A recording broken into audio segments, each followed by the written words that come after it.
முதலமைச்சர் அவர்களே, எதிர்க்கட்சி தலைவர் அவர்களே, இந்த அவையிலே வீற்றிருக்கும் அனைத்து சட்டமன்ற உறுப்பினர்களுக்கும் முதல் கண் வணக்கத்தை தெரிவித்துக் கொள்கிறேன்.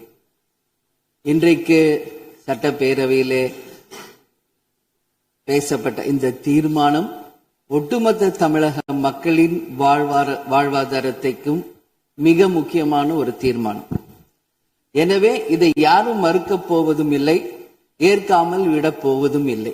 தமிழ்நாட்டிற்காகவும் தமிழக மக்களின் அத்தனை உரிமைக்காகவும் ஒட்டுமொத்த தமிழகமும் ஒன்றாக தான் இருக்க போகிறோம், அதற்காக போராடப் போகிறோம்.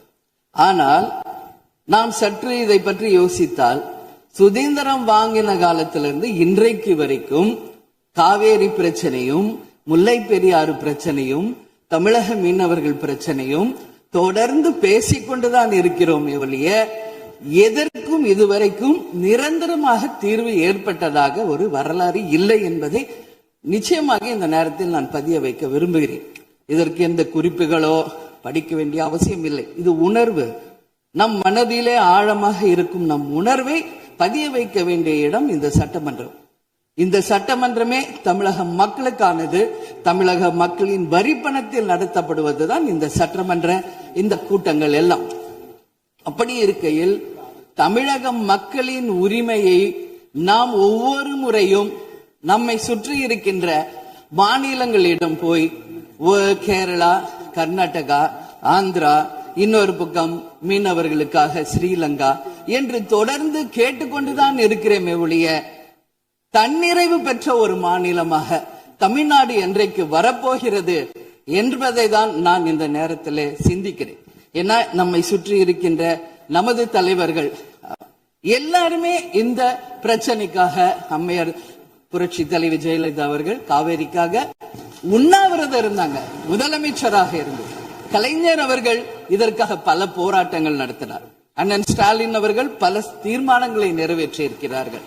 அது மட்டும் இல்லை, இதுவரைக்கும் முதல்வராக இருந்த அத்தனை பேருமே இதற்காக நாம பேசி இருக்கிறோம், போராடுகிறோம், சட்ட ரீதியாக நாம் அதற்கான தீர்வுகளை காண்கிறோம். அது மட்டும் இல்லை, காவிரி மேலாண்மை ஆணையம் ஒரு தீர்ப்பு சொல்றாங்க, உச்ச நீதிமன்றம் ஒரு தீர்ப்பு சொல்றாங்க. எதுவும் பேசியும் இதுவரைக்கும் தீர்வு இல்லை. இப்பொழுது முதல்வராக பதவியேற்றிருக்கும் சிவகுமார் அவர்கள் சொல்றாரு, நாங்க பேச தயாராக இருக்கிறோம் என்று. நமது முதல்வரும் சிவகுமார் அவர்களும், நான் என்ன சொல்றேன், இது எல்லாரும் மக்களுடைய, இப்போ இந்த அவை இது முக்கியமான சட்டமன்றம். இங்க வந்தவொன்னு எல்லாருக்கும் என்ன கொடுக்கறாங்க? தண்ணி தான் கொடுக்கறாங்க. அப்போ ஒவ்வொரு மனிதருக்கும் தண்ணி தான் முக்கியம். இன்னைக்கு காவேரி தாயின்னு தான் நம்ம சொல்றோம். ஒரு தாயின் ஒரு குழந்தைக்கும் எப்படி தாய்ப்பால் இன்றியமையாதோ அது பாருங்க, அத்தனை பேரும், அது விவசாயிகளா இருக்கட்டும், குடிமக்களாக இருக்கட்டும், இங்கு மிக முக்கியமானது குடிதண்ணீர். நீரின்றி அமையாது இவ்வுலகு. அதனால முதல்வர் அவர்களே, உங்களை நான் கேட்டுக்கிறது, எப்படி மின்மிகை மாநிலமாக தமிழகத்தை உருவாக்கணுமோ அது மாதிரி மின்மிகை நீர் மேலாண்மையை நாம் நிச்சயம் உருவாக்க வேண்டும் என்று கேட்டுக்கொள்கிறேன். மழை நமக்கு ஒரு கொடை, கடவுள் கொடுத்தது.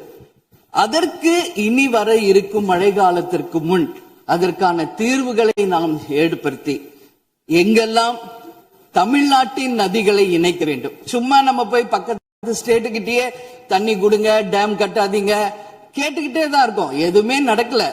அதனால சொல்றேன், தன்னிறைவு மிக்க மாநிலமாக நம் தமிழ்நாடு உருவாக வேண்டும் என்று மாண்புமிகு முதல்வர் அவர்களை நான் கேட்டுக்கிறேன்.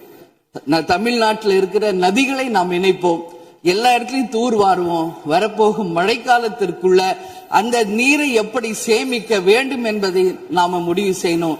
வீணாக கடல்ல போய் நீர் கலக்கிறத தடுத்தாலே தமிழ்நாடு மின்மிகை நீர் மேலாண்மை நிச்சயம் வரும் என்பதை தெரிவிச்சுக்கிறேன்.